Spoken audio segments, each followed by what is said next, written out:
ভিডিওতেই টক দই আর মিষ্টি দইয়ের রেসিপি শেয়ার করছি। ভিডিওটি একদম মিস করবেন না কিন্তু।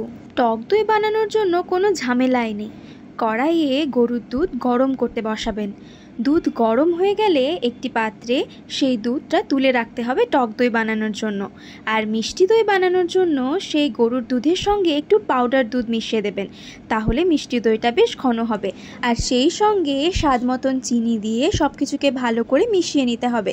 তারপর দুধটা ফুটতে শুরু করলে অন্য একটি পাত্রে সেই দুধটাকেও তুলে রাখতে হবে। তারপর একটি পাত্রে টক দইয়ের ছাঁচটা ভালো করে গুলে নিয়ে টক এবং মিষ্টি দই বানানোর জন্য যে পাত্রগুলিতে দুধ তুলে রাখা হয়েছে তাতে টক দইয়ের ছাঁচটা মিশিয়ে দেবেন এবং সেই সঙ্গে পাত্র দুটিকে ঢাকা দিয়ে তার উপরে মোটা কাপড় চাপিয়ে রেখে দেবেন সারা রাত। সকালে উঠে দেখবেন দই একদম পারফেক্টভাবে জমে গেছে। মিষ্টি দই আর টক দই দুটোই ভালোভাবে জমবে, কোনোটাই ঘেটে যাবে না। এমন গরমের দিনে তাহলে বাইরে থেকে আর দই কিনবেন কেন, এমনভাবেই বানিয়ে ফেলুন বাড়িতে এই রেসিপিটি।